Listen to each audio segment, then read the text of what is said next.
aprobados por el Real Decreto en cuestión. Fíjense, la definición, características, estoy en características del servicio de alquiler de alojamiento de corta duración. Yo lo he abreviado y se abrevia con el nombre de SACOT, con D de dedo. Definición de la SACOT, de acuerdo con el artículo 2.a. El arrendamiento por un periodo breve de una o varias unidades, habla de unidades, porque después veremos que las habitaciones también están incluidas. Por eso no habla de una o varias viviendas, no, habla de unidades. ¿Con finalidad turística o no? ¿Con finalidad turística o no? A cambio de una remuneración. Por tanto, el GIF... perdona, es que antes me has hecho se me ha ido de la cabeza después. No, dime si lo tienes la pregunta. Sí. Era eso. No tienes preguntas ahora ya. Vale. A cambio de una remuneración. Por tanto, la economía colaborativa sin remuneración, lo que los ingleses dicen el gift economy, queda fuera de este Real Decreto. Si tú, evidentemente, recibes a alguien en tu casa, cedes el uso de tu casa o de una habitación sin remuneración, no estás obligado a introducirte en el sistema del registro y en la famosa ventanilla única. Y después añade, ya sea con carácter profesional o no profesional. Esto toca la parte de Hacienda. No, es que usted arrienda de forma profesional y usted tiene unas rentas inmobiliarias que declaran en Hacienda. Sí, ¿lo hace de forma profesional? Sí, pues si lo hace de forma profesional, evidentemente tiene que estar dado de alta en Hacienda. Si lo hace de forma no profesional, tiene que declarar igualmente en su declaración de renta, pero no lo hará con la periodicidad que lo hace el otro, porque el otro lo hace de forma profesional y usted lo hace de forma esporádica. Arrienda y supuestamente debe declarar ese ingreso en su declaración de renta. Y después dice de forma regular o no, que es un poco, al final, de forma regular. No, es que yo, si esta vivienda la alquilo de forma sistemática el máximo de tiempo al año y en cambio hay algunos que a lo mejor alquilan una semana al año y por tanto no se entiende que lo haga de forma regular, sino que lo hace de forma esporádica. Y a estos arrendamientos les va a ser aplicable el artículo 3.2 de la LAU, que regula los contratos de temporada. También les será aplicable la normativa autonómica de los alquileres turísticos si la finalidad del alquiler es turística. Por tanto, ahí nos vamos a normativa autonómica. También aplicaremos el régimen sancionador de la normativa autonómica y después la normativa estatal y autonómica de protección de consumidores como cajón desastre final. Por tanto, tendremos unos arrendamientos de corta duración que serán regulados por la LAU. Cuando tengan finalidad turística, la propia LAU dice que ya no se considera contrato de temporada como tal, sino que tiene que estar regulado por la normativa autonómica en materia turística, por su régimen sancionador y, por último, por el derecho de consumidores, tanto por la Ley de Protección de Consumidores a nivel estatal como la ley autonómica en cuestión. Fíjense que frente a esta definición se plantea también, ¿y si no se publicita la vivienda? Pensemos en una vivienda. No pensemos en una habitación. Si no se publicita la vivienda, no se hace anuncio alguno, ¿estarías obligado a darte de alta en el registro? La respuesta es que sí. La respuesta es que sí. Porque al final lo relevante aquí, evidentemente, es que se arrienda, al margen de la manera en la que al final tú consigues el arrendatario. Si haces publicidad, la haces, y si no la haces, pues no la haces, pero lo sigues teniendo porque es un arrendatario que quizás repite cada año, no tienes anuncio, no publicitas, no estás en las plataformas. Con lo cual, en este caso únicamente habrá la cuestión referida a, claro, si tú captas, evidentemente, el arrendatario a través de la plataforma, claramente te aplican el Real Decreto. Pero si tú al final arriendas, como la finalidad del legislador, insisto, es que haya datos, que haya métricas sobre esos contratos, al margen de si haces o no haces publicidad, también deberías introducirte en el registro. Lo que pasa es que no tendrás necesidad de comunicar el número de registro a la plataforma, porque a su vez la plataforma no podría publicar de tu vivienda si no tienes número de registro. Pero insisto, por eso digo que al final, haya o no haya publicidad, necesitas el número de registro, porque quedas afectado por la normativa. Si tienes el número de registro y quieres captar el arrendatario a través de plataformas, a través de las OTAs, en ese momento claramente se te aplica y necesitarás número de registro, porque si no la plataforma no permitirá que cuelgues el anuncio dentro de la plataforma en cuestión. Pero insisto, el tema de la publicidad, no, es que yo seguiré sotoboche con 4 contactos que tengo, necesitas igualmente número de registro, no necesitas, al margen de que utilices o no utilices la plataforma para captar el arrendatario. No sé si ha quedado claro. Otra pregunta que me viene a la cabeza ahora, José Miguel sabe por qué lo digo. Claro, Javier, ¿sabes qué? Yo voy a hacer contratos de corta duración con fecha 1 de enero y aplicables a partir de julio. Quedo fuera del ámbito de aplicación porque entra en vigor el día 2. Si yo hago contratos de día 1, pues podía quedar fuera porque el contrato lo haré ahora, pero le pondré fecha de 1 de enero. Respuesta: no, no quedas fuera porque sería un fraude. Porque lo relevante es que el arrendamiento se produzca a partir del 1 de julio. Esto es lo relevante. Si tú haces contratos de fecha 1 de enero referidos a periodos del mes de abril y mayo, aquí no se aplica la normativa. ¿Por qué? Porque la normativa se aplica a partir del 1 de julio. Pero si tú haces contratos de fecha 1 de enero, pero para periodos devengados a partir del 1 de julio, automáticamente se te aplica el Real Decreto, a pesar de que el contrato tenga fecha en un momento en el que no estaba en vigor el Real Decreto, porque el Real Decreto entró en vigor el día 2 de enero. ¿Vale? La picaresca a veces y Vicenca en algunos casos pues busca este tipo de cosas. José Miguel sabe por qué lo digo.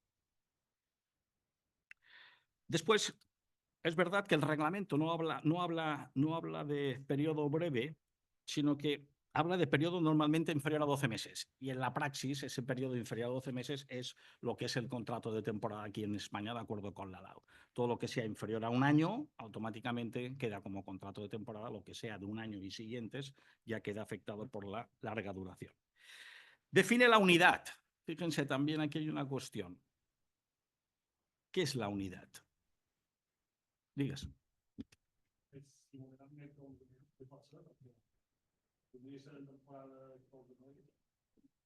Si hi ha un motiu específic que ho determini, que per exemple... És difícil. Això a praxis... I ja no sé, un any i mig... Disculpad, las preguntas no se oyen. Disculpad. Si s'ajusta a la realitat, no ves problemes.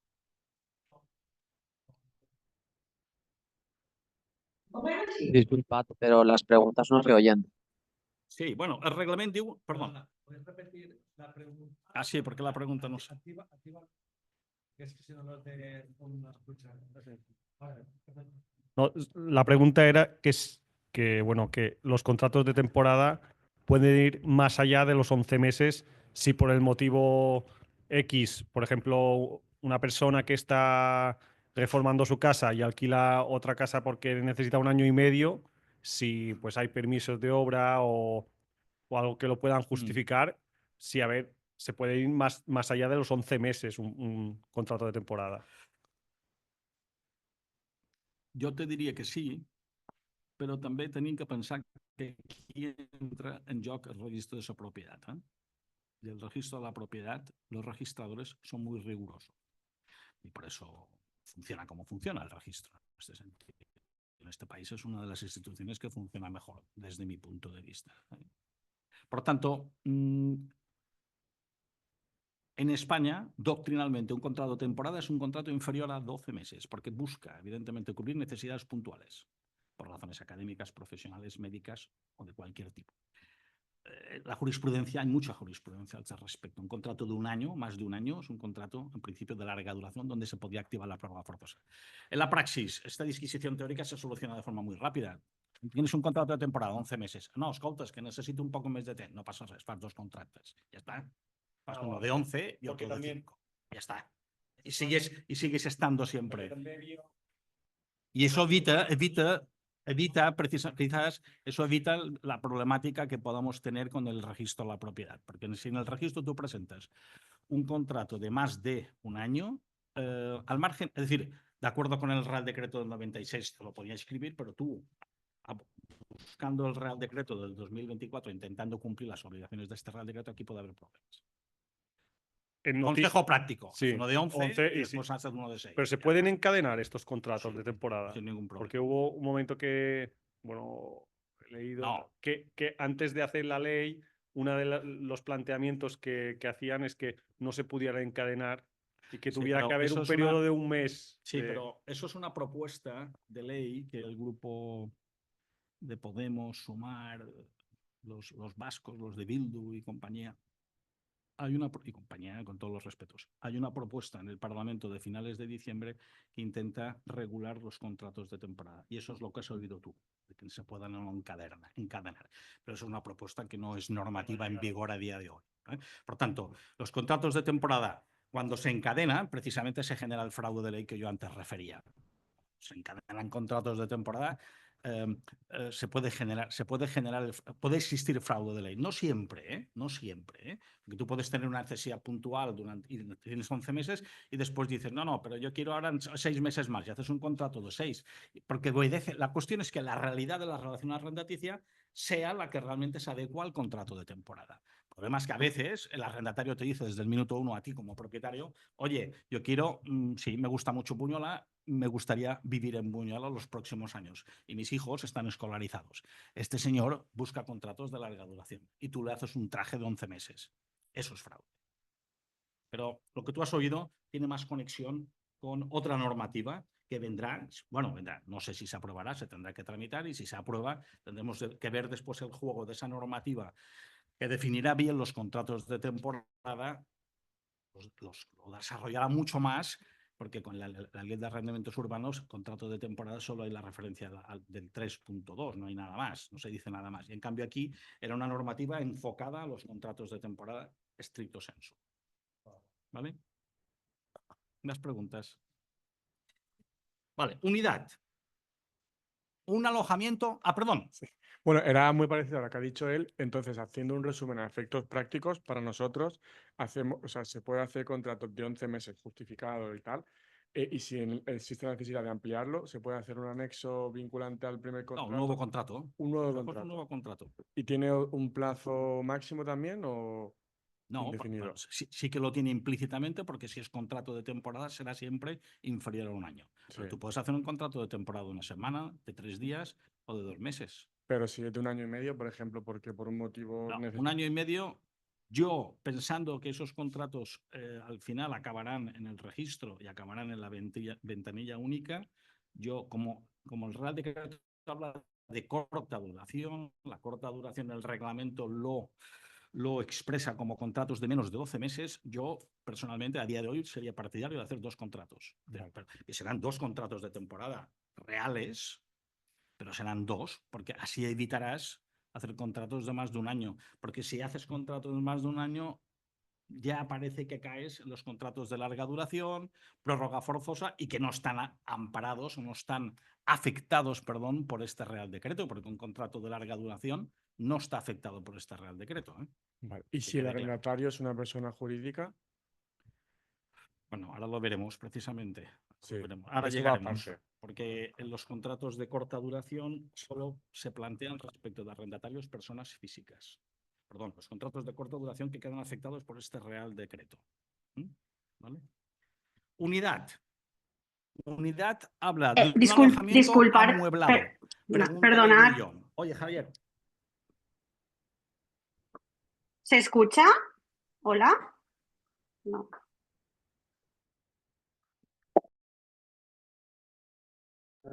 Sí que se oye.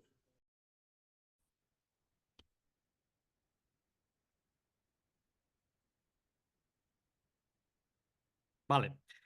Claro, la ley, cuando define, perdón, el Real Decreto, cuando define la unidad, acuérdense, definición, el arrendamiento por un periodo breve de una o varias unidades.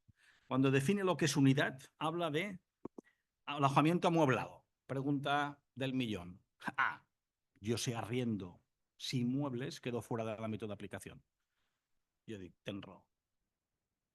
Lo que pasa es que también la realidad demuestra que los contratos de temporada suelen ser con muebles.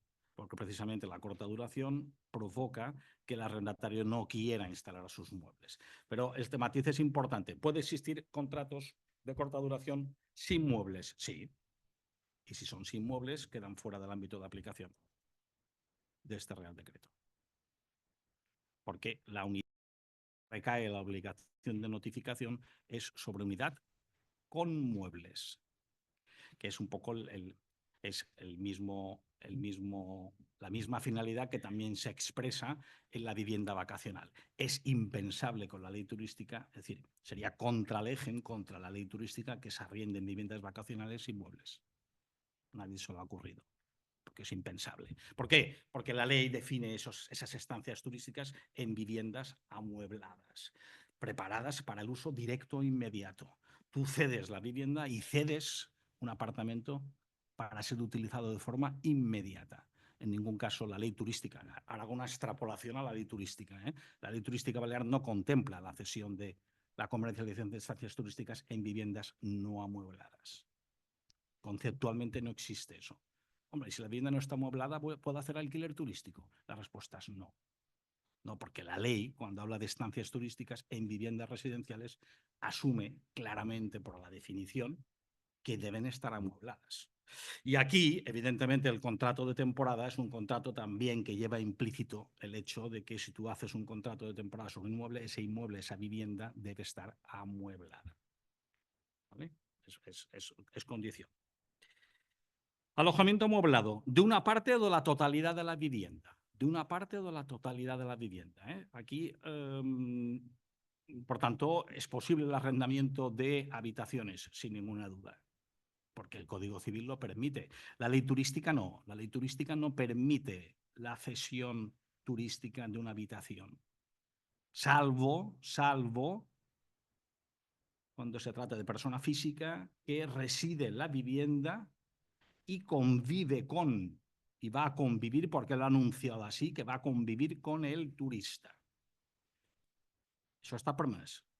La ley turística permite que una persona física pueda ceder una parte de su vivienda, por tanto de habitaciones, haciéndose reserva de las que él necesita.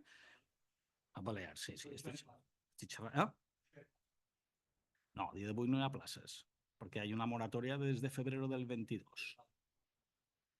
A día de hoy no hay plazas por eso. Pero la ley turística sí que lo permite. Si el arrendador es persona física, empadronado en la vivienda, debe estar residiendo, estar empadronado en esa vivienda, y le permiten por un plazo de 2 meses al año, que no pueden ser continuos, no puede ser julio y agosto, les permite que pueda ceder habitaciones para comercializarlas turísticamente. ¿Vale?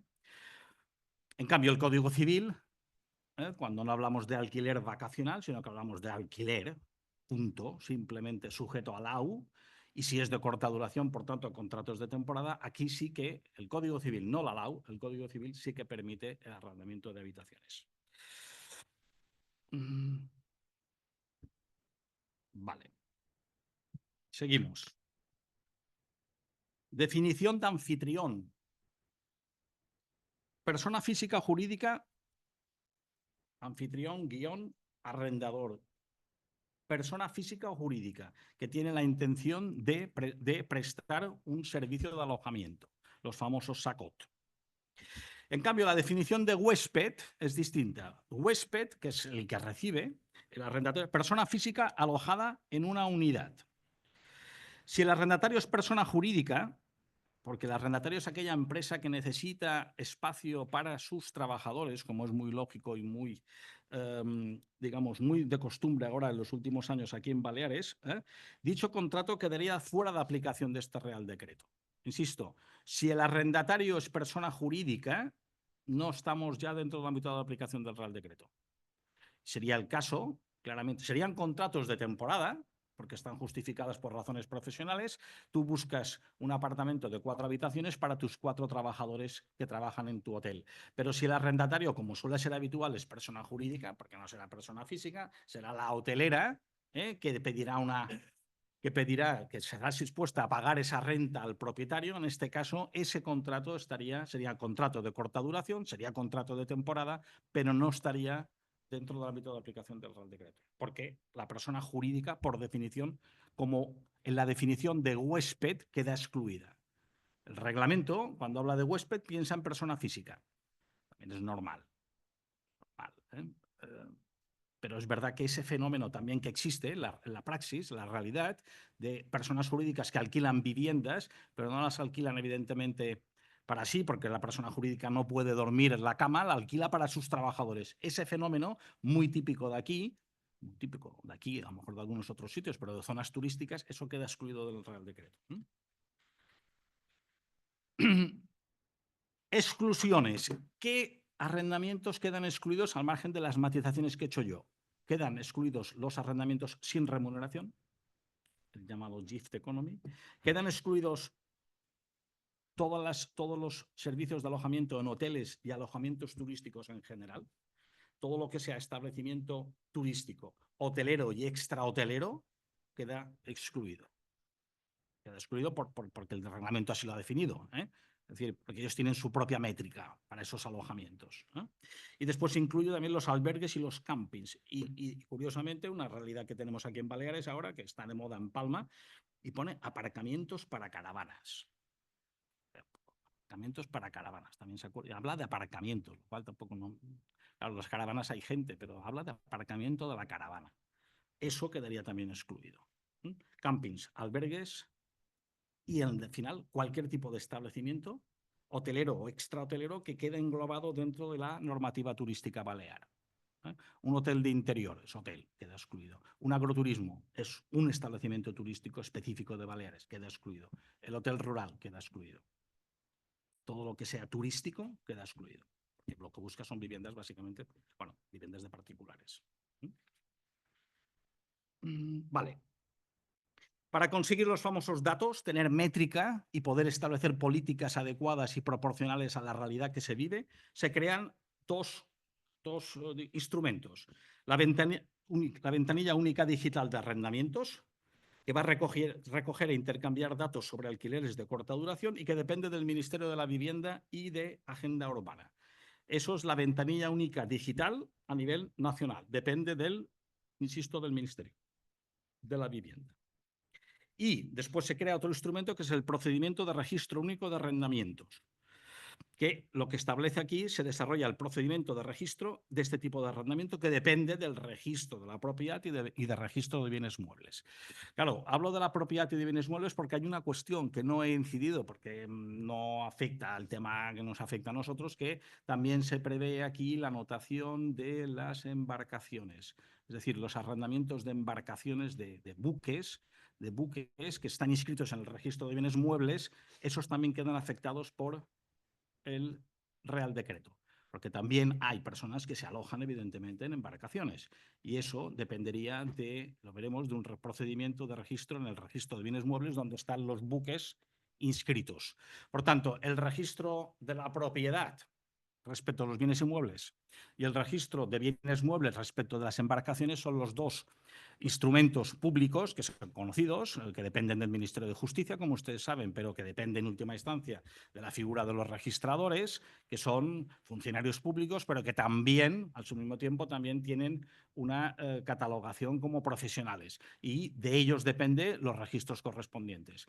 Y esos son los profesionales sobre los cuales el Gobierno, en este caso, ha decidido que sean los profesionales en cuyos registros se van a solicitar los números de registro para esas fincas que van a ser objeto de arrendamientos de corta duración. Entonces, un concepto de registro distinto del registro, de la inscripción registral que ya todo el mundo conoce, que genera un número de registro, pero que será distinto del número de registro de esa vivienda que no solo está inscrita en el registro y para eso tiene un número, sino que además hace arrendamientos de corta duración. Por lo tanto, la conclusión es que las fincas tendrán, digamos, un doble número de registro. Tendrán el registro por la inscripción en el registro, que aquí también hay una cuestión interesante que ahora se me suscita, porque todo esto me ha llevado días de reflexión. ¿Qué pasa con aquellas viviendas que al final no están registradas? Porque aquí la inscripción en España es facultativa, no es obligatoria. Lo que pasa es que en la praxis casi todo el mundo inscribe, pero no es obligatorio. Tú haces un chalet, consigues la licencia de primera ocupación, pagas el impuesto, pagas el impuesto sobre la parcela inicialmente y después cuando se crea el inmueble, el catastro tiene conocimiento de ello a través del ayuntamiento y te giran un IBI que ya no es IBI de parcela, es IBI de parcela que incluye edificación. Y tienes el famoso valor catastral del suelo y valor catastral de la edificación. Pero en el registro de la propiedad sigue siendo una parcela, ¿eh? Porque dejará de ser una... Porque solo aparecerá el inmueble cuando declares tú la obra nueva. Y la declaración de obra nueva es voluntaria, es facultativa, no es obligatoria. Y tú puedes pasarte 80 años sin declarar la finca, ¿eh? Sin declarar la edificación. Por lo tanto, aquí puede haber un problema aquí en el que dices, yo voy a hacer alquileres en mi casa, en mi vivienda, ojo, que es una vivienda absolutamente legal. La vivienda en sí no goza de la presunción de legalidad que deriva de la ley hipotecaria porque la vivienda no está declarada como tal, pero cumple todo el resto de parámetros y tributas por la vivienda, ¿eh? En el IBI, tributas por la vivienda, pero la vivienda no existe en el registro de la propiedad. ¿Por qué? Porque nunca la has declarado a través de una escritura de obra nueva. ¿Por qué te fue presa? Y no necesitabas dinero. ¿De quién? Del banco. Esta es la clave. Porque si para construir el chalet necesitas dinero, hombre, ya se preocupará el banco de decirte, vete a declarar no la obra al final, la obra en construcción, porque acuérdense el sistema que existe de que vas declarando la obra, declaras la obra en construcción y en base a las certificaciones de la dirección técnica el banco va liberando el préstamo, porque si no, no lo libera a inicio, lo va liberando de forma progresiva. Pero la clave, la base, la exigencia del banco será declare usted la obra nueva en construcción desde el minuto 1, ¿eh? Y se declara como obra en construcción. Se inscribe como obra en construcción. Y ahí sí que ya tienes la obra. Y te faltará después el final de obra. Pero la finca ya existe. Pero ¿qué pasará con aquellas fincas que no están declaradas porque el propietario era rico y no necesitaba banco y por tanto quería ahorrarse el notario y el registro? Porque te ahorras dos cosas, notario y registro. Y el banco también, porque no lo necesitas porque tienes fondos propios. Te has ahorrado 3 cosas. ¿Qué pasa con este? Pues si quiere hacer arrendamiento de corta duración, necesitará imperiosamente declarar la obra nueva e inscribir en el registro. Pero ya no declarará la obra nueva, la declarará como obra antigua. Porque ya no es nueva, porque tiene 20 años. La declararás como obra antigua. Accede al registro a través de la escritura. Y a partir de ahí sí que puedes hacer arrendamientos de corta duración. Siempre y cuando, con el matiz de que si no necesitas las plataformas, acuérdense, si no necesitas la plataforma, necesitarías realmente el número de registro, pero realmente no lo necesitas porque no lo vas a comercializar a través de la plataforma, que es quien te va a pedir en última instancia. Fíjense que al final registrarse es necesario de acuerdo con el Real Decreto para que haya control sobre el fenómeno de la corta duración. Pero realmente es necesario de forma indefectible cuando vas a hacer las plataformas, cuando te vas a comercializar la vivienda en plataformas, porque allí sí que te van a pedir el número. Y si no tienes el número, no podrás captar arrendatarios. Pero quédense con esta idea. Es decir, que puede ser que haya viviendas que no estén registradas, pero son perfectamente legales. Ojo, después hay viviendas que no están registradas porque son ilegales. La otra realidad también existe. Hay una parte de las viviendas que son ilegales y por eso no están registradas. Por tanto, aquellas viviendas, ahora doy un salto más al vacío, aquellas viviendas de fuera de ordenación que no están registradas, esas viviendas no pueden hacer arrendamientos de corta duración. Porque además, en realidad, quizás no sean viviendas. ¿Qué dices ahora, Javier? Porque quizás no cumplen los requisitos del decreto 145/97, decreto autonómico que fija las condiciones mínimas de habitabilidad de lo que es una vivienda. Y aquí se van a descubrir a veces según qué cosas que harán que se produzcan problemas. Doy un paso más, ¿eh? No les asusto más. Digues.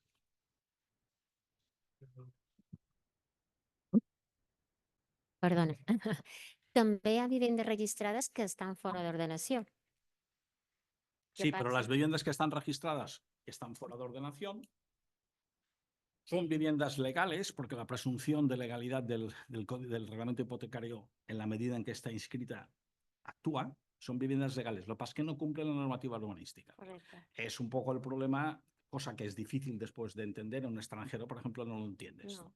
Aunque se lo expliques 3 veces, no lo entiende. En España, por tanto, existe esa situación, existe esa doble legalidad. Dices, doble. Pero si en mi país solo hay una legalidad, no, aquí hay dos. Que es la legalidad civil y la legalidad civil hipotecaria y la legalidad urbanística. Y además, cuando el extranjero se da cuenta que ha contactado con un abogado para asegurarse de que compra legalmente. Y después ve al notario, que llega y firma mirando la ventana. Perdón. Y después ve al registrador, que ya no lo ve, pero lo que sí que ve son las facturas. ¿Eh? Y ve 3. 3, no 2, 3. Y después un día descubre que la vivienda está fuera de ordenación. Claro. La cara que se le queda, no hay descripción posible. Esto excede un poco del tema que me había asignado, pero creo que es importante que lo tengan en cuenta si algunos no lo conocen esto. Digues.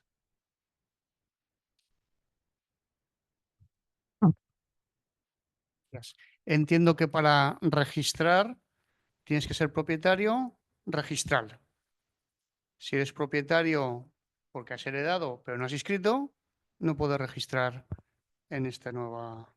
Te ves abocado a inscribir en el registro tu propiedad por ejemplo, en herencia, que no tienes por qué, no hay título que es de fiar, hay mucha gente que hereda y en un momento dado no registra porque no es necesario. Si quieres hacer vivienda, arrendamiento, vacaciones, Esta escritura de aceptación de herencia la tendrás que inscribir en el registro. sí o sí. Sí. ¿Y qué pasa si que hay casos que lo que hereda una persona, por ejemplo, la viuda o el viudo es el usufructo, el hijo o hija es la nuda propiedad, realmente Técnicamente hablando, es el usufructuario el que tiene la posibilidad de ceder, en este caso, hacer los servicios de alojamiento.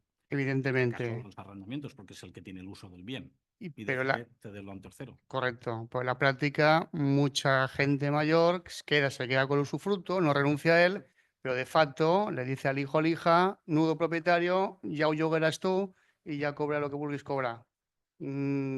No casaría con la nueva normativa. El usufructuario es el que tiene la posibilidad de arrendar, la renta se le imputará a la usufructuaria, a pesar de que a lo mejor la renta va a manos de la hija. Pero oficialmente tendría que tributar el usufructuario. Sí, sin ninguna duda. Gracias. Por tanto, ahora, ¿dónde está? Por tanto, claro, en España se ha permitido que accedan al registro fincas ilegales por el mero transcurso del plazo, sin que se hayan iniciado expedientes de infracción.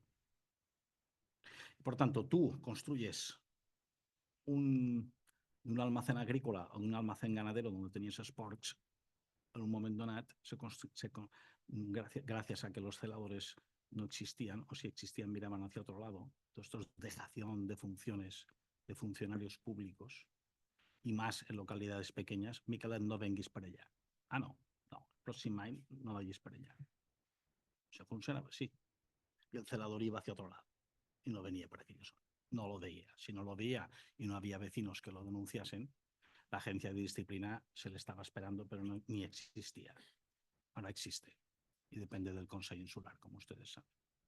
Por tanto, nos encontrábamos con que la normativa amparaba hacer declaraciones de obra antigua sobre la base de un informe de un técnico que describía el bien y había pasado ya el periodo, se entendía pues, que la infracción había prescrito y, por tanto, y que no había expediente de infracción. Y no lo había porque el celador estaba en otro lado de la montaña. Y por eso han accedido muchísimas casas al registro de la propiedad. Al acceder al registro de la propiedad sobre la base de un certificado de un técnico y además sobre la base de una declaración de obra antigua ante notario o fedatario público, ya me dirás, ¿es legal esto? Claro que es legal. Y además al inscribirse tenías la presunción de legalidad de la ley hipotecaria. Estabas beneït. Beneït de todo excepto de la normativa urbanística. Aquí no estabas beneït. Y lo que sucedía muchas veces es que los ayuntamientos tendrían que haber, cuando tenían conocimiento de estas escrituras, porque a los ayuntamientos les llegaban estas escrituras, los ayuntamientos a veces tenían que comunicar al registro de la propiedad, de acuerdo con el reglamento hipotecario, esas escrituras que a veces no accedían al registro inicialmente, se quedaban solo en un cajón.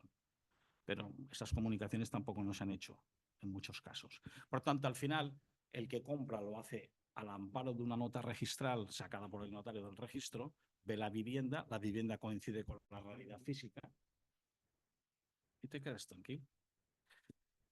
¿Qué es lo que no ha hecho el abogado o el API en cuestión si se dedica a eso? Es ir a urbanismo del ayuntamiento y ver si en el ordenador cómo se ha constituido, cómo se ha comprado, cómo se ha edificado esa vivienda. Y ahí es donde se descubren los pasteles. Y por tanto, tendremos, eso sí, el matiz o la realidad que denota esa, o mejor dicho, el dato que denota la posible infracción urbanística es que cuando pides la cédula no había cédula. Este era el matiz. La finca estaba inscrita, coincidía la realidad física con la realidad registral, pero cuando pedías cédula te decían no hay cédula. ¿Por qué no había cédula? Porque no había ningún certificado de un director, mejor dicho, no había. Sí que había un final de obra de la dirección técnica, pero no había un final de obra del ayuntamiento. ¿Por qué? Porque no lo podía haber nunca. ¿Por qué? Porque no había expediente de obra. Porque se edificó sin licencia. ¿Vale? Me he hecho una digresión, pero... Vale, sigo, voy acabando. Bueno, la función de la ventanilla está descrita aquí, ¿eh? Estamos aquí. Función principal, transmisión de datos, envío mensual y después datos transmitidos. Actividad, número de registro. Obligaciones para los arrendadores. En definitiva, para los propietarios, para los usufructuarios está chapado ese número de propiedad. Obtención de registro. Obtener número de registro único antes de ofrecer servicios de alquiler. Hay que obtener ese número de registro que te da, que insisto, que no es el número de registro que ya tenemos en la finca, ¿eh? Es otro número, ¿no? Por lo tanto, tendríamos dos. Después hay que mantener actualizada la información sobre las unidades que se registran y hacer una comunicación anual con listado anonimizado de los huéspedes. Por tanto, tendrás que identificar qué huéspedes has tenido para ver también si la capacidad máxima de las viviendas se ha utilizado toda o se ha utilizado menos. Porque en función del número de huéspedes, si había 4 habitaciones y solo hay 5 huéspedes, evidentemente hay parte de las habitaciones que no se habrán utilizado. Sigo. Esto es un poco farragoso, pero voy adelantándome. Obligaciones para las plataformas. Fíjense, implementar herramientas para que los arrendadores identifiquen unidades con número de registro. Esta segunda es buena. Realizar comprobaciones aleatorias y periódicas de las declaraciones de los arrendadores. Por tanto, las OTAs, las plataformas se convierten un poco en inspectores de los propios arrendadores, porque de forma aleatoria o periódica tienen que hacer esas averiguaciones o comprobaciones. Envían mensualmente a la ventanilla única digital datos de la actividad y de los anfitriones. Y después tienen que atender en 48 horas órdenes de eliminación o inhabilitación de anuncios con registro suspendido y o retirado. Por tanto, en el momento en que desde el registro donde se obtuvo el número de forma automática, porque la obtención del número después veremos es automática.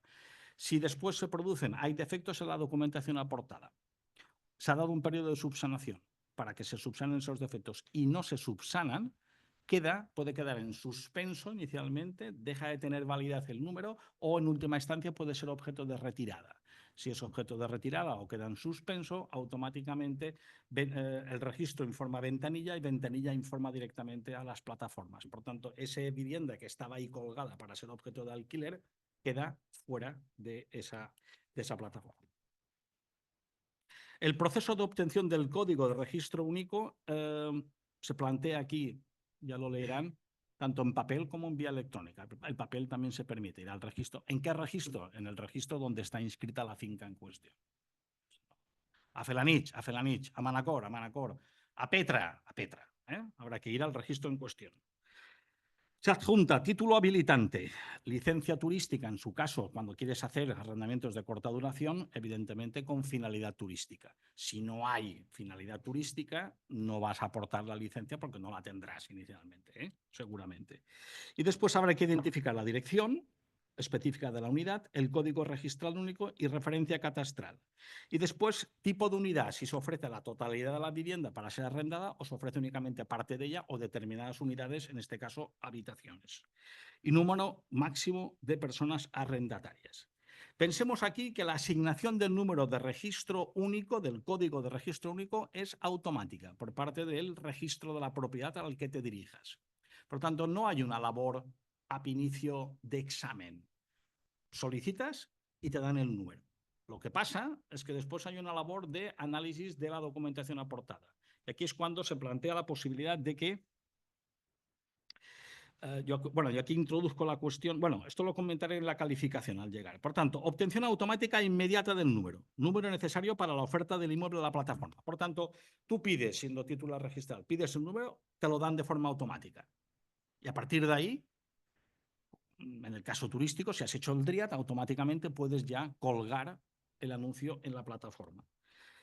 Claro, a través de este sistema, fíjense, se evita, yo digo aquí, que las infraviviendas que no cumplan los requisitos del Real Decreto del 97 puedan ser comercializadas y se lucha contra las viviendas ilegales de uso turístico.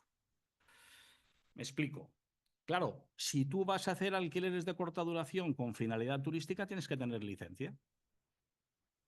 Si no aportas la licencia, no hay número de registro. Si no hay número de registro, no puedes colgar en la plataforma. Esto pensando en las viviendas con finalidad turística. Pero las infraviviendas, aquellas que no cumplan los requisitos del Decreto Autonómico del 97, son viviendas que en muchos casos técnicamente no podían estar inscritas en el registro. Si no están inscritas en el registro, no puedes pedir un número de registro único.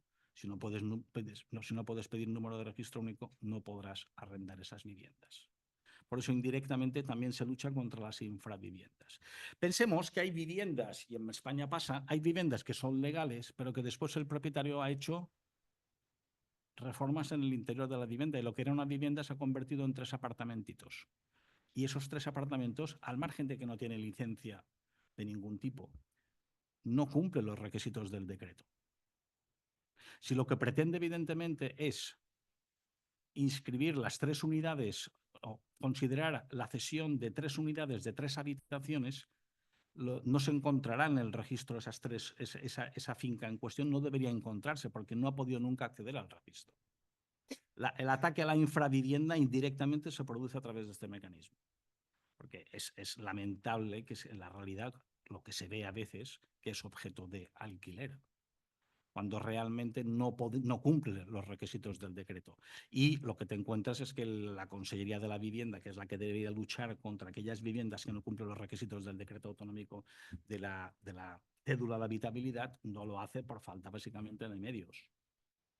Pero insisto, esto ya no es un tema de consellería, no es Consejo Insular, licencia turística, actividad turística, es viviendas que no se dedican inicialmente a la actividad turística, que hacen contratos, en este caso de corta duración temporales, pero que no son viviendas técnicamente hablando. ¿Vale? La calificación. Bueno, aquí hay también una disquisición sobre hasta qué punto el registrador va a analizar realmente. Mi impresión es que, y lo que dice la ley, el Real Decreto, es que el registrador califica a la vista de la documentación que se le aporta. ¿Mm? Y a priori yo tampoco no creo que haya... Claro, hay una cuestión referida al alquiler turístico que se conecta con los estatutos de la comunidad de propietarios. Ojo, porque claro, los estatutos de la comunidad de propietarios de aquel edificio plurifamiliar están en el registro. Y si tú presentas una licencia turística, perfecto, para hacer alquiler turístico, pero también tendrás que ver si es compatible esa vivienda, el uso turístico con los estatutos. Y por tanto, allí también luchas indirectamente contra el alquiler turístico ilegal, que es aquel que se hace con licencia, pero sin autorización de la comunidad de propietarios. ¿Vale? Y, evidentemente, si se cumple los requisitos que fija el Real Decreto, por nota marginal, en la hoja abierta a nombre de la finca se anota ese número, ese código de registro único.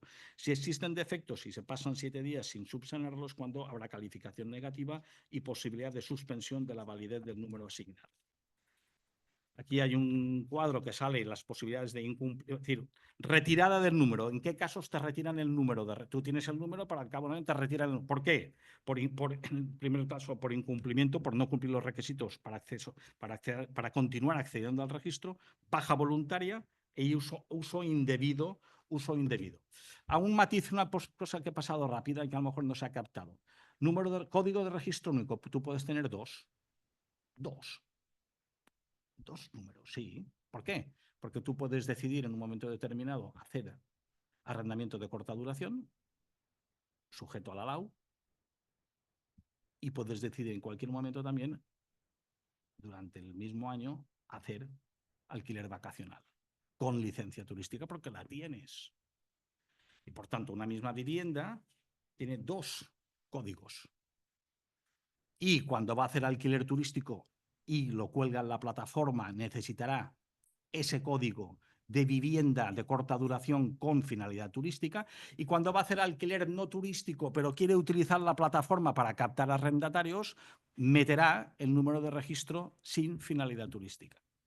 Por tanto, esa misma vivienda tendrá dos números que empleará a su libre albedrío en función de quién comparece como huésped en la vivienda, si es turista o no es turista, a pesar de que tampoco no voy a entrar ahora en la disquisición de qué es un turista, porque serían las 12, seguiremos discutiendo. Pero fíjense, acuérdense de la compatibilidad de la asignación de dos números sobre una misma finca para poder jugar con el alquiler turístico y el alquiler no turístico. El Real Decreto afecta a los alquileres de larga duración. También pregunta qué formulo aquí. Los alquileres de larga duración de más de un año. Perdón. Afecta, pues fíjense, pues sí en la medida en que es un registro voluntario. Aquí es voluntario. El que haga un contrato de larga duración tiene la posibilidad de obtener un número de registro. Puedes solicitar ese número de código de registro, lo puedes hacer. No, nadie te lo impide, a pesar de que el reglamento estaba pensando solo en corta duración. Y hay una obligación anual de remisión de datos al Ministerio de la Vivienda. Recuerdo aquí la compatibilidad de este Real Decreto con el Real Decreto del 96, que sigue en vigor. Y finalmente acabo ya definitivamente haciendo dos críticas respecto al Real Decreto. Una crítica es la problemática del carácter competencial. Es decir, aquí hay una... Como este Real Decreto habla de arrendamientos de corta duración con finalidad turística y sin finalidad turística, ambos, el Estado dicta la norma al amparo de competencias estatales del 149 de la Constitución, pero las comunidades autónomas levantan la mano y dicen, no, un momento, pero todo lo que se refiere al turismo y la ordenación turística es competencia exclusiva de la comunidad autónoma, de acuerdo con el estatuto correspondiente, es el caso de Baleares. Y por tanto, aquí ya se anuncia seguramente un problema por parte de algunas comunidades autónomas que van a plantear problemas sobre hasta qué punto los alquileres de corta duración con finalidad turística, el Estado tiene derecho a dictar una norma estatal. Insisto, la norma estatal tiene una amplitud, tiene un abanico más amplio. También coge los arrendamientos de corta duración sin finalidad turística, pero mete también en la normativa del Real Decreto el arrendamiento de corta duración con finalidad turística. Pues aquí va a haber problemas por el reparto de competencias que tenemos en este país.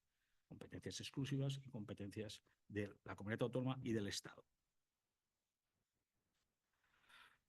Y después hay una problemática también derivada de que el reglamento dice que no debería crearse un registro específico cuando ya existe un registro respecto de estas viviendas.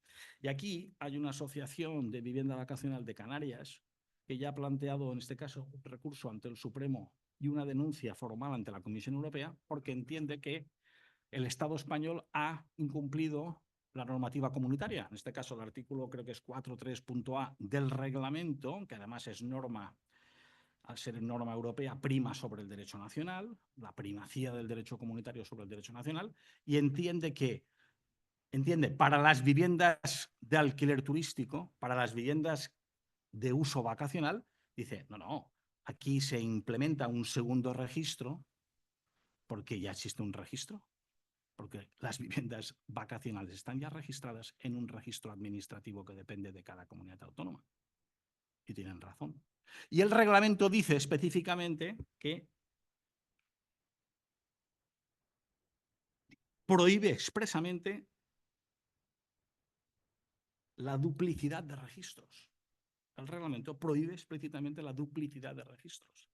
Y como las turísticas tienen un registro ya que depende de la comunidad autónoma y de la Consellería, en este caso del Consejo Insular aquí en Baleares, o en Mallorca, Consejo Insular de Mallorca, entienden pues que, y los canarios tienen idem de idem lo nuestro, en la asociación ha planteado, insisto, un recurso ante el Supremo, frente a este Real Decreto, donde pide como medida cautelar que se suspenda la aplicación de esta norma mientras se sustancia el procedimiento hasta la consecución de una sentencia.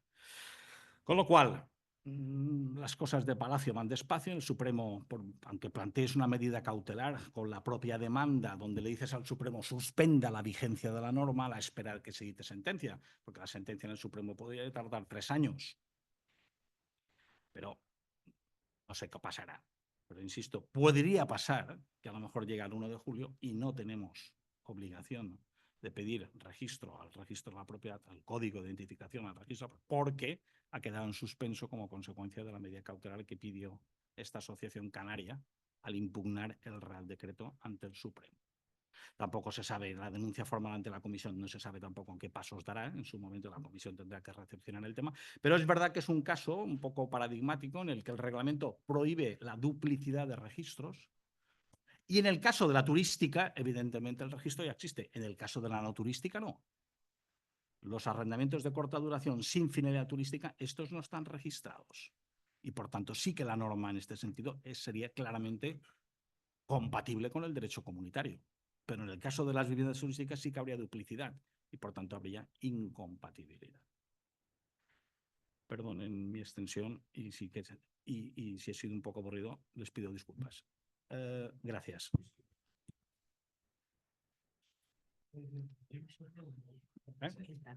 Ya está aquí. Sí. Voy. No, pero que espere un momentito.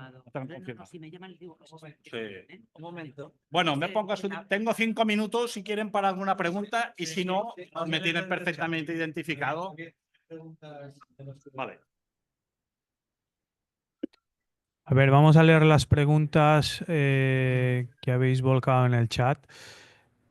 Espera, estoy con un audio y con una formación. Me parece que me tengo que desconectar para poder usar esto.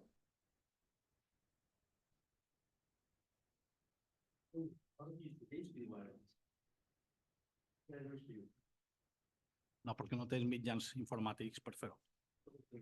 Seguríssim. Después del registro ya está, pots accedir, lo que después al final te dona un bloqueo. Que crec que has de donar un registre, però l'opció de...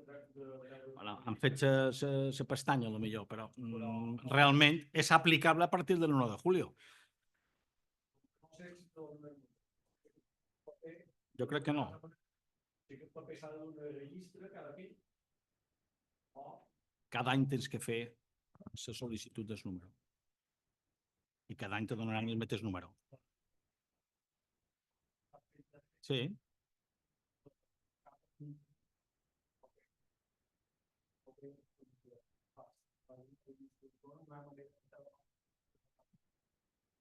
Se té que fer telemàticament. Se té que fer telemàticament. A dia d'avui no és, però estem en el mes de febrer. Hay que darle un poco de tiempo también.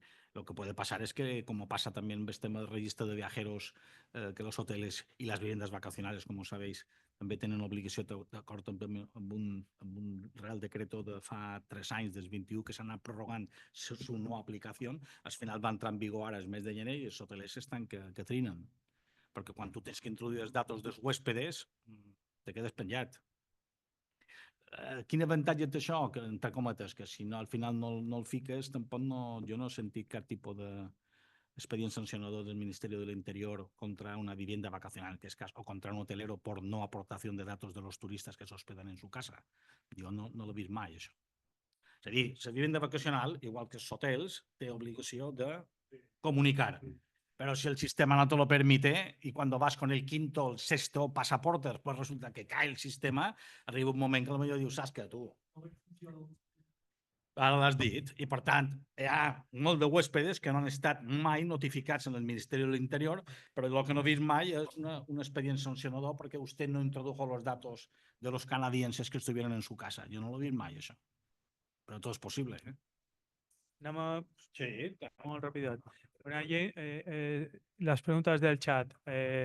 Empezamos. Pone, esta normativa solo se necesita si se publicita en plataformas, si se publicita en otros medios. No, yo intento, a ver, la publicidad. Porque las plataformas te piden el registro. A ver, la respuesta sería, si se publicita en plataformas. Bueno, no, es que la respuesta es que esta normativa afecta a los arrendamientos de corta duración con remuneración, exista o no exista publicidad. Esta es la contestación. Esta normativa afecta a los arrendamientos de corta duración con remuneración, tanto si lo haces de forma regular como no regular, tanto si lo haces con finalidad turística como si lo haces sin finalidad turística, tanto si lo haces de forma profesional como si lo haces de forma ocasional. Al margen de la publicidad. Okay. Y esto está... que, claro, como todo el mundo está pensando que para captar el arrendatario normalmente te gustaría utilizar las plataformas. Claro.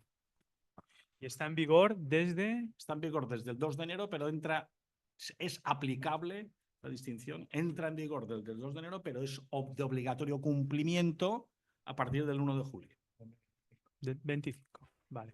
25, sí. Disculpad, no sé si se escucha, he sido yo la que he hecho la pregunta, porque, por ejemplo, los alquileres de temporada que no se publicitan en plataformas, por ejemplo, Airbnb o Idealista o otras páginas web, ¿por qué tienen que tener el número de registro? Porque yo he consultado la normativa y he entendido que, a diferencia de lo que estáis explicando, que únicamente se necesita si se publicita. ¿Dónde expresamente dice que si no se publicita o qué consecuencias tiene si no tienes ese número de registro, no lo publicitas? ¿En qué consecuencia tiene? ¿Es porque en Hacienda lo estás declarando y te pueden pedir tener ese número de registro? Porque disculpar, pero no lo he entendido o yo cuando he leído la normativa no lo he visto.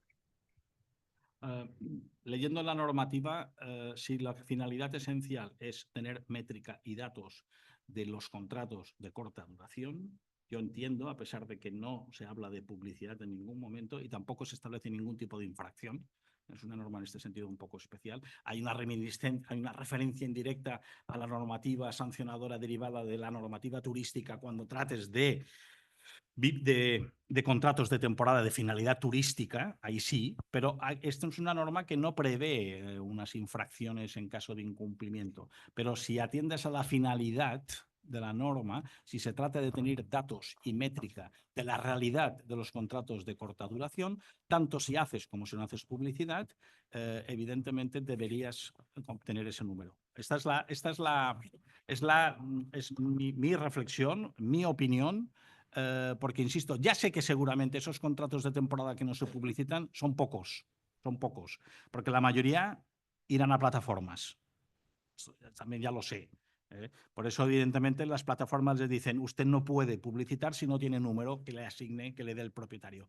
Pero la finalidad del legislador es tener métrica y datos sobre los contratos de corta duración.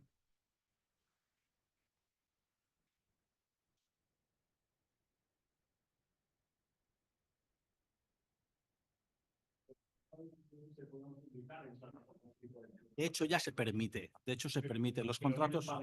Sí, en Baleares también.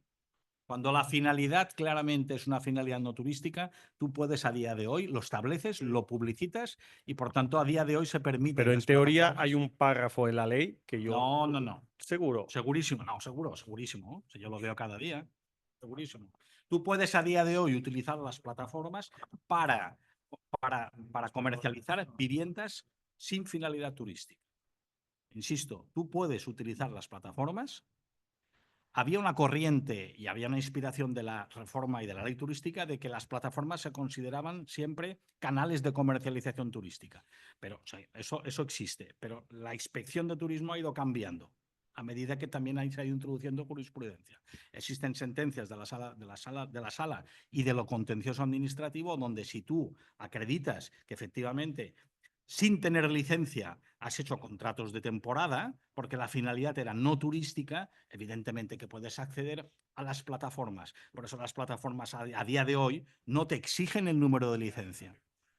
Hace unos años era como dices tú, ahora ha cambiado. En los últimos 2 o 3 años hay jurisprudencia que ha provocado una reacción de la inspección y, por tanto, la inspección acepta que un ciudadano pueda beneficiarse de las ventajas de las plataformas y que no exija licencia turística para comercializar la vivienda, porque entiende que la plataforma es un instrumento neutro. Si es con licencia turística, lo podrás hacer y deberás acompañar a la licencia, que es lo que intentó el gobierno balear en su momento a través de una normativa que fracasó, que es decir, oiga usted, señoras plataformas, piden el número de registro a los propietarios cuando quieren comercializar viviendas con finalidad turística. Y se dijo que esa exigencia era excesiva para las plataformas. Las plataformas no podían entrar a ver si la vivienda tenía o no tenía licencia turística. Les iba mucho mejor porque el negocio evidentemente era mucho más alto. La facturación que generaban era mucho más alta, no tenían ningún interés. Ahora, con esta normativa, sí o sí tendrán que, tanto si la finalidad es turística como si la finalidad es no turística, necesitan el número, pero no por razones fiscales, básicamente por razones, insisto, de estadística, de métrica, para saber hasta qué punto, para después implementar políticas que nos permitan, evidentemente, cumplir hasta cierto punto el mandato constitucional del derecho a la vivienda. En estos momentos se está incumpliendo. Perdón, ¿y no puede ser porque el Real Decreto habla de plataforma online y nosotros en la mente tenemos pensamiento de plataforma turística? Es decir, la plataforma online puede ser un portal inmobiliario. Sí. Pero todo viene de que cuando canales de comercialización turística, la ley turística en el 12 definió qué son canales de comercialización turística, definió, lo hizo de una forma tan amplia que al final incluso Facebook, utilizar Facebook para poder colgar un piso, para poder alquilar, se consideraba un canal de comercialización turística. Pero todo eso ha cambiado en los últimos años a raíz de una serie de sentencias. Y el legislador, mejor dicho, en este caso la jurisprudencia ha dejado claramente que tú puedes, como inmobiliaria, tú puedes tener viviendas con finalidad turística, de alquiler porque tienes evidentemente licencia turística, y puedes tener en la misma inmobiliaria viviendas que no se comercializan con finalidad turística, porque además las viviendas no tienen licencia turística. Y evidentemente ambas actuaciones son perfectamente compatibles. No, lo digo por eso, porque ya los portales inmobiliarios tradicionales te hacen marcar si es alquiler larga duración o de temporada. Quizás. Pero el tema de fondo está en los contratos de corta duración, que son de temporada, el poder hacer la disquisición entre finalidad turística y finalidad no turística. Los de finalidad turística tienes que tener licencia y los de finalidad no turística no precisas de licencia. Sí, pero ambos se comercializan, ambos se pueden publicitar en una plataforma. No, ya, pero lo digo a efectos de qué inmuebles están obligados a darse de alta en el registro. No, a efectos está clarísimo, ambos. Ambos, correcto. Ambos, ¿por qué? Porque define lo que es alojamiento a efectos del Real Decreto y se dice tanto si hay finalidad turística como si hay no finalidad turística. Ambos claramente quedan afectados por el Real Decreto. No, he dicho antes, no, yo no. Hay una referencia a la normativa autonómica, a la normativa sancionadora, pero eso solo será aplicable respecto a los alquileres turísticos.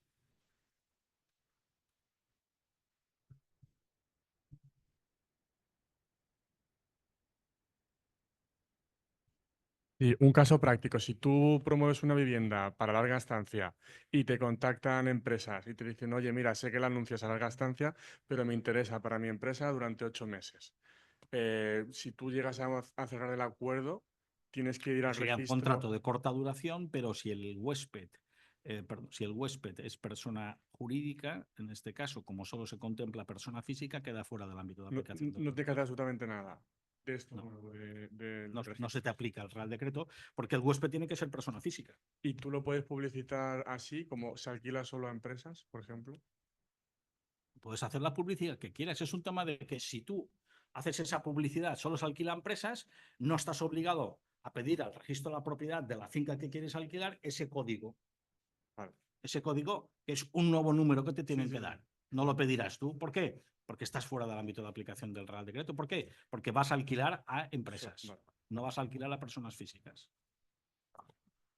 Ojo, yo lo que he dicho es mi interpretación, mi opinión, después de un mes y 3 días, porque el día 24 de Nochebuena parece que fue ayer, ¿o no? Sí. Hay No, que a espera, veces- espera, no me contesta el chat porque si no, no avanzamos. Damos 2 minutos. A ver, aquí preguntan casas de intercambio como por ejemplo HomeChain, están excluidas, ¿no? Perfecto. No hay una exclusión expresa, pero sí que está excluido del ámbito, por ejemplo, de la ley turística. Sí, está porque no hay totalmente excluido. intercambio monetario. Porque no por hay decirlo así, remuneración, No hay remuneración. hay un pago en especie. Pero Vale. ¿Una vivienda turística se consideraría como un establecimiento extrahotelero a efectos de estar excluido? no, una vivienda residencial de uso turístico, Turística, una vivienda, sí, sí. residencial de uso Correcto. turístico queda afectada por el Real Decreto, Queda afectada. por supuesto. Vale. Todas las viviendas, por tanto, que tienen licencia turística en Baleares, si pretenden seguir alquilando turísticamente o no turísticamente, porque existe la posibilidad de la compatibilidad de ese doble uso, Ujú. deben pedir, si lo hacen en las dos ligas, deben pedir 2 números. Vale. Ok. Si la hacen en una sola liga, ¿usted qué alquila? Sí, yo alquilo la casa Sí. porque turísticamente porque tengo licencia turística. Ah, sí, vale. Y de repente llega un ruso y le pide un contrato de 5 meses de corta duración, que no es. Por tanto, ya es un contrato que queda fuera de la ley turística, porque la ley turística, los contratos máximo de 1 mes. Si es de 5 meses, porque debe cubrir la necesidad de 5 meses, porque te estás construyendo una casa al lado, si tú vas a hacer ese contrato con ese ruso, necesitarás pedir un segundo número de registro. Porque tú hacías alquiler turístico durante los últimos años y de repente una inmobiliaria te ofrece a un ruso 5 meses. Dices, hombre, eso. Y los meses de invierno, cuando no haces alquiler turístico, dices, escolta, me va bé. Tienes que pedir al registro ese número y te lo dan de forma automática. No, si yo tengo el otro, sí, pero el otro era para uso turístico. Correcto. Y en cambio ahora vas a hacer un contrato sin finalidad turística. Ok. Un compañero dice que la semana pasada el registro 3 de Ibiza le dijo que si no estaban inscritas no le van número de registro. Si la finca no está inscrita, la no finca- le da número de sí, registro. y que tenía que estar división horizontal hecho por antigüedad. ¿Cuál es la pregunta? Es que no se entiende muy No, bien. el registro, hombre, va a haber mucha discusión con el registro, porque los registradores son, bueno, son como son. Digo, Vale, pasamos al siguiente. pero digo, insisto, si la finca no está inscrita, no podrás, No hay un puede. principio que es el de tracto sucesivo. Tú no puedes, evidentemente, inscribir un acto sobre una finca si la finca no existe previamente. Vale. Un caso claro, un edificio con 9 apartamentos, cada uno con su referencia catastral, Sí. pero todas del mismo arrendador. ¿Es una sola solicitud de número de registro o una solicitud por el total de la finca? Yo entiendo que son 9 solicitudes, porque te piden Son 9, ¿no? los datos específicos de cada vivienda, la dirección de la vivienda, que será distinta. Yo estoy en el 25, pero tercero, quinto, y el otro es Ok. tercero, cuarto. Entonces, uno por cada vivienda. Trampa. No, aquí pensar Vale. que los registradores hacen caja, ¿eh? Vale. Y si una vivienda de temporada con dos copropietarios al 50%, ¿es solicitud Cualquiera de los única dos, o cualquiera de los dos. cualquiera de los dos? Muy bien.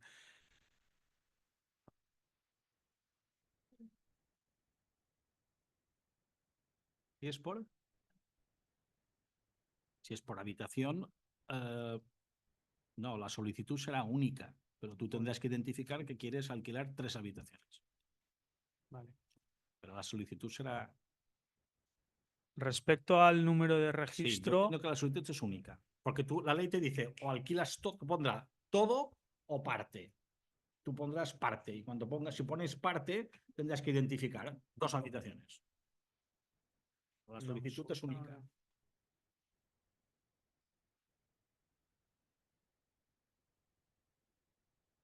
sí, respecto al número de registro, preguntan cuánto tardan en darlo. Dice, automático. me han dicho que unos 20 días. No, es automático. Es automático. Cuando el sistema esté implementado, es automático. Vale. La solicitud, ¡pam! De forma automática. El Real Decreto habla de forma automática. Más que. Vale. Tú, si lo haces de forma telemática, ¡pam! De forma automática te conceden. Te conceden el, Vale, el código. Un caso práctico. Dice una persona que trabaja lejos de donde reside y tiene que a varios kilómetros en otro municipio y decide alquilar una vivienda para evitar conducir. Por ejemplo, en Son Espaces, ¿se podría registrar como temporal?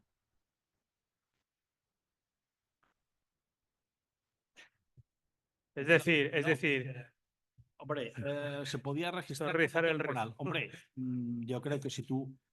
Es que aquí depende de la finalidad, depende del deseo que tenga, la voluntad que tenga el arrendatario. Al margen de que el arrendador... Pero el arrendatario al final es el que manda. ¿Usted qué quiere esta vivienda? Sí. ¿Para qué? No, para cubrir mis necesidades permanentes de vivienda. Si contesta sí, pues estás fuera del Real Decreto. Vale, perfecto. Pero si te dice, no, es para ir a Son Espaces los próximos 5 meses. Sí.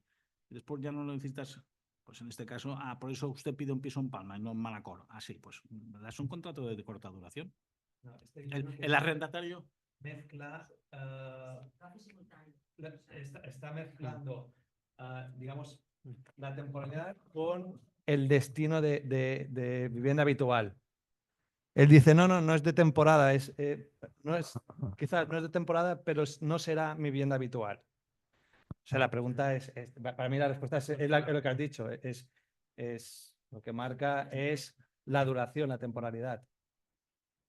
Yo lo veo así. ¿El número que otorgan, hay que renovarlo cada Sí, año o cada es año. indefinido? No, el número es un número que cada año tienes que... Tú pensar que esto es una máquina que pide datos.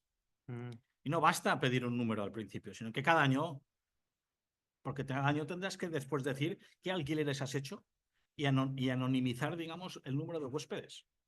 Lo que quieres son datos. Cada año tienes que donar...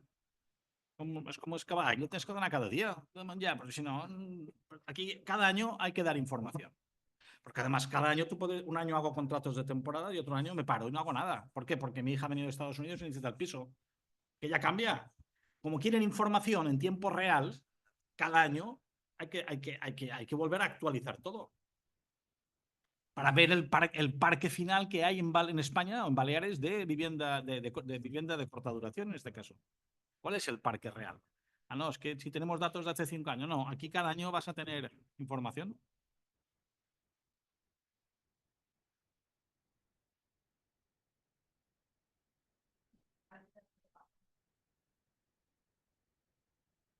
¿No te parece? Sí.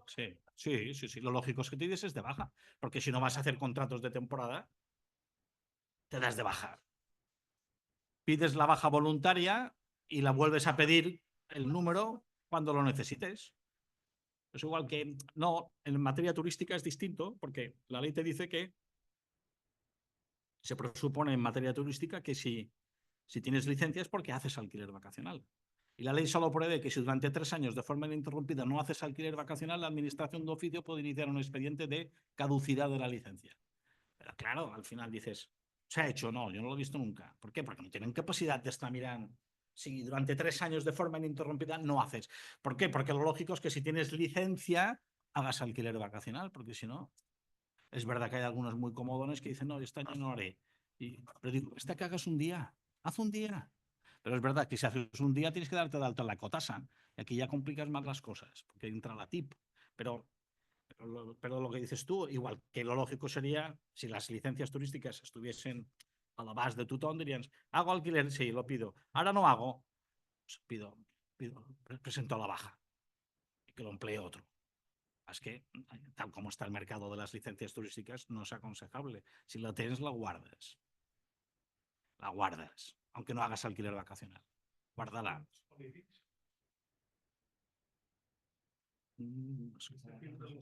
Pues ahora sí que me deixes. Escoliving.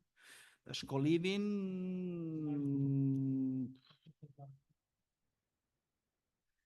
es una fórmula más compleja que el contrato de temporada. Yo creo que el coliving está excluido. Claro, Está claro. excluido. Es un tipo de vivienda, de inmueble, no va con el Con otros contrato. servicios, No con otros tipos de servicios, es distinto. Es una buena pregunta, ho pensaré. Tomeu, apunta. Coliving.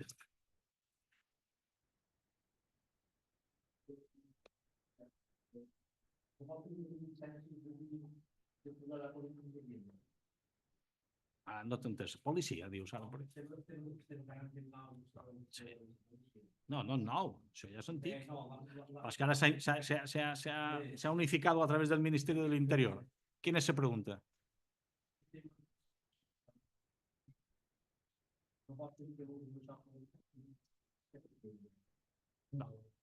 No, porque pensa que aquí aquest Real Decreto, davant el problema de la vivenda, el govern Sánchez està desbordat. Bueno, tothom està desbordat. Però Sánchez té una llei de vivenda de l'any 23 i a partir d'aquí diu necesitamos implementar, tener más datos, porque al final necesitamos más datos y surta el reglamento comunitario y 10 meses antes de que esto es obligado de acuerdo con el reglamento, aquí ya tenemos Real Decreto. O sea que no suele ser al revés.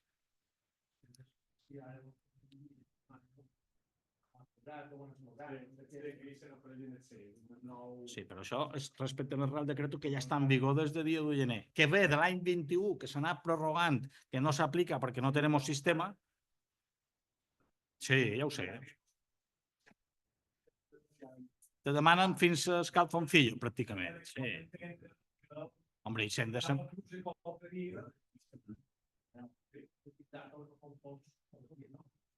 millor no, però dic, Hisenda sempre està darrere.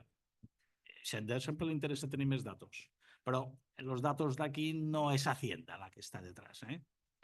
Primero, es un reglamento comunitario que busca tener más datos a nivel europeo por Estado miembro. Y aquí, pues, Madrid ha decidit ara dictar aquest Real Decreto el dia de Nochebuena. Ja està.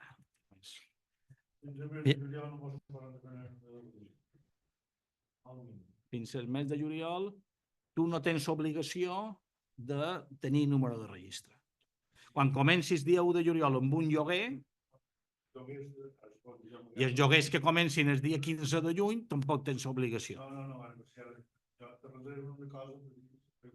Sí, aquí sí.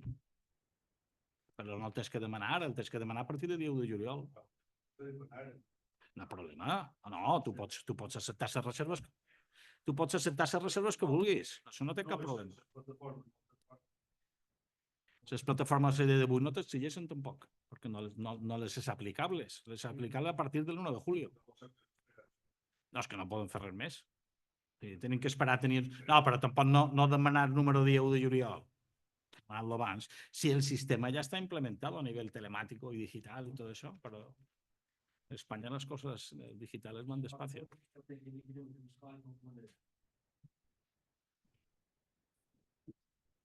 Jo crec que ha de demanar-ho dins el mes de juny, que jo crec que estarà més o menys ja implementat.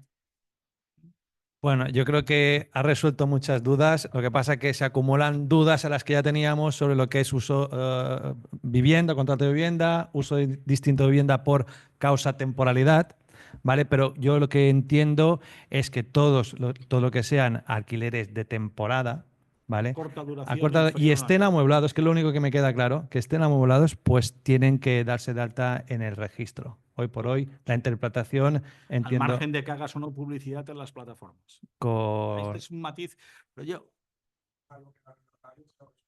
Exacto, correcto. exacto, exacto. Sí. Sí, es un buen resumen. Pero, insisto, el tema de la publicidad, el tema de... Puede haber gente que a lo mejor diga, no, Javier, si yo no hago ningún anuncio, no hago publicidad ninguna, yo no voy a llevarlo al registro. Pero es que si analizas la finalidad de la norma, que es tener datos, esos contratos de temporada también tendrían que estar introducidos en el sistema. Y no por el hecho de que emplees la plataforma, pero es verdad que la plataforma se emplea mucho y por eso meten esa obligación de, oye, tú, que la plataforma te va a pedir el número. Porque hoy en día la contratación en masa se hace a través de plataformas. Pero tú puedes alquilar a un vecino tuyo y no has empleado plataforma ninguna.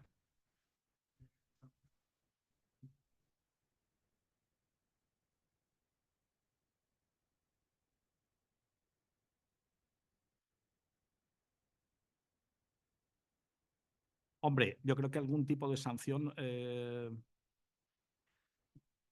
sí.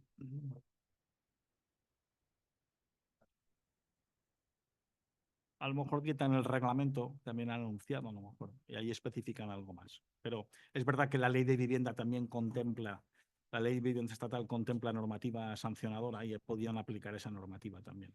Y en materia de consumo también hay un buen entramado normativo y considerar que si no consigues el número y haces alquiler de corta duración sin número, estás perjudicando al consumidor. Es decir, estás incumpliendo normativa alguna